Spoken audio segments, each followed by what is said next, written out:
And what we usually do after we talk about our 3 topics is delve into anything else that we dug up. And this week we're on the speed round, or now we're on the speed round, and we've got a couple cool topics, including one by Google, no less, called Project Tango. Clint, you want to take this one?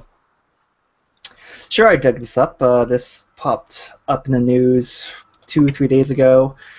And surprise, surprise, Google is going to redefine something new. And this time they're doing it for games.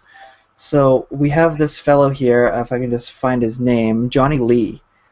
Johnny Lee works for Google now, and he was previously, he's known for his work with the Kinect and other sort of motion-based systems. I think he also did work with the Wii, although I could be wrong about that, but definitely Kinect.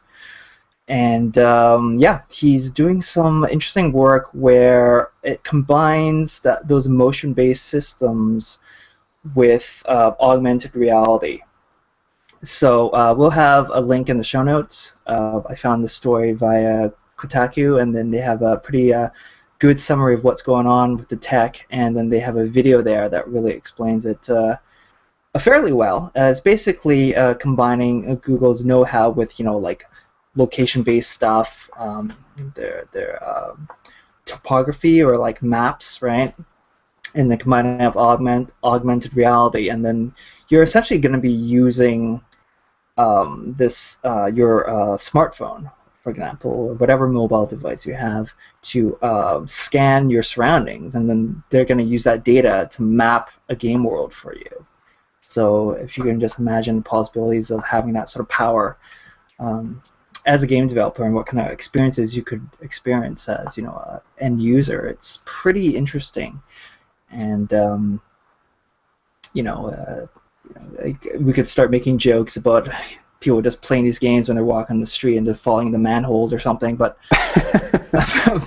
I'm sure there's going to be like a use with caution caveat with this. But I'm definitely jazzed about the potential. I'm the sort of person who really believes in futurism, and just I'm still clinging to the idea that we'll have some good VR.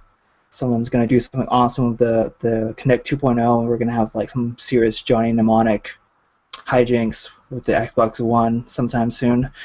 And then same with this, I'm really more jazzed about the potential rather than the pitfalls. What do you guys think? Have you guys had a chance to look at this story? Yeah. The first thing, of course, I'm excited about is that this is Google, right? So yeah. So we've got another. Yeah, the Overlord. We've got another project from Google who seems to have their hands in everything. We also heard this week that they're going to try to stretch themselves into several new markets for their fiber. So Google in general and their Google X Labs, the special projects teams, are working on a lot of things, robotics, and including what we're talking about this week, and augmented reality.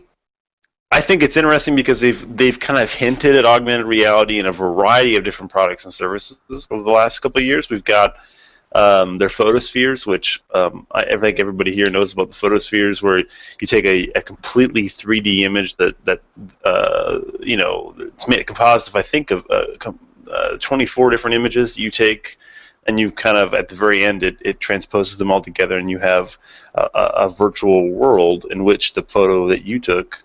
You can actually put yourself back in and move your phone and kind of relive the entire environment in which you took the photo. So this technology, of course, is interesting. That I'm sure it'll be adapted to some of the others games that they have. What is that augmented reality game that's extremely popular on Android? That's from Google. Damn. The idea behind the game. Yeah. Do you know what I'm talking about, though? I know which one you mean. The name is just on the tip of my tongue, and I can get it. For some reason, we're unable to come up with this, but Google to the rescue. Yeah, Google to the rescue. But the object of the game is that you relying on current Google Map placement data of points of interest. So there's 2 teams. There's Ingress. Sorry to interrupt. No, you go for it. Ingress. There's 2 That's teams. the one. No, I just yeah. there's a good and a bad. I remember telling Justin about it and he thought it was lame, but there's two teams, and there's a good team and a bad team, and Justin doesn't like games in which you rely on GPS data, but he hates on my geocaching. But the idea is that there's a point of interest. Let's say it's this room, and whoever is in the vicinity of the room using Google Map data and using GPS data on your personal device, you are fighting for control over the room virtually, based on real points of interest.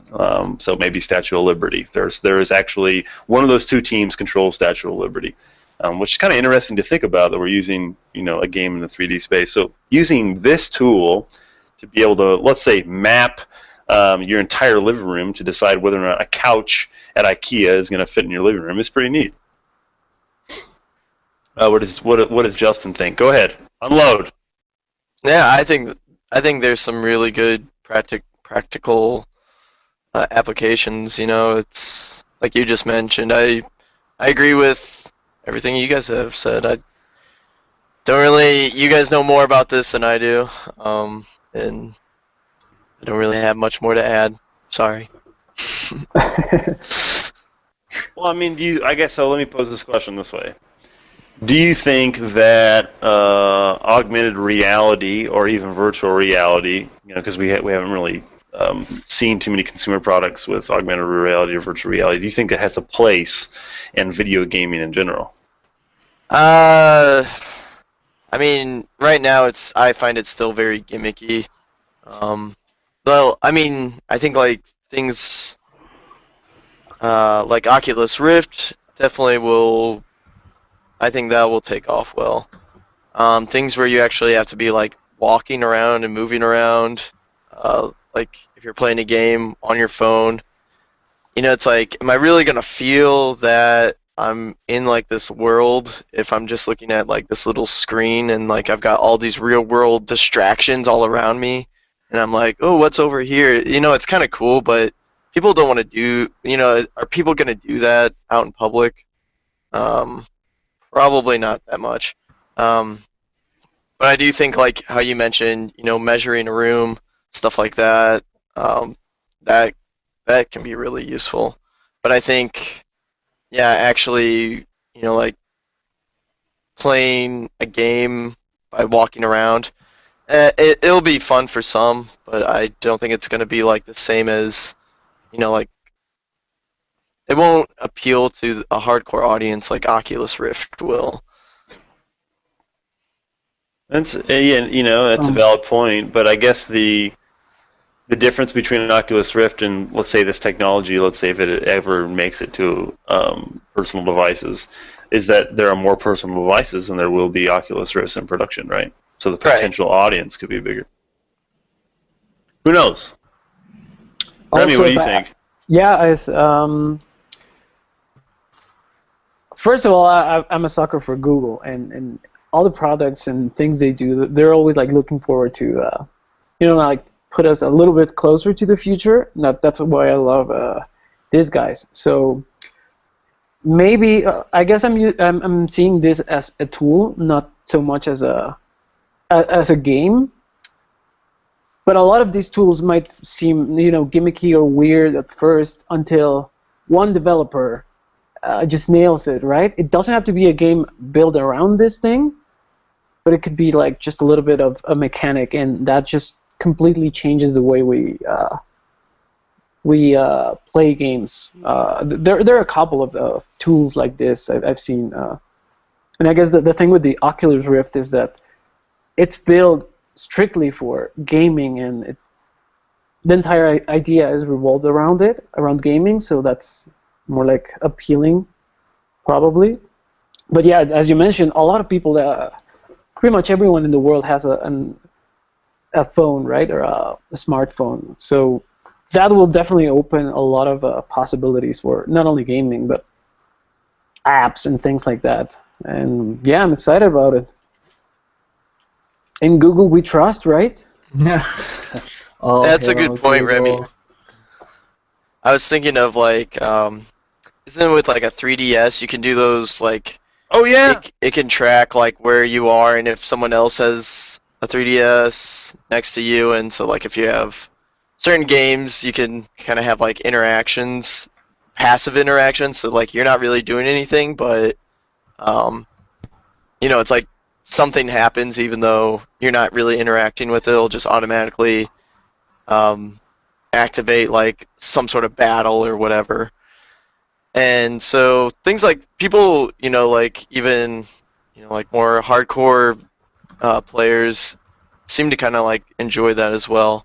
So I think you're right. As long as, you know, you don't necessarily have to, you know, design the whole game around this one thing, but it's a nice tool to have to be able to add into your game a little more functionality. Yeah, I guess at first what everyone does is, oh, there's a new feature or a new tool. Let's make something just to take advantage of this tool. So most of the time, the first games or the first prototypes are pretty gimmicky, right? And I don't know, it just takes time to get people used to it. So yeah.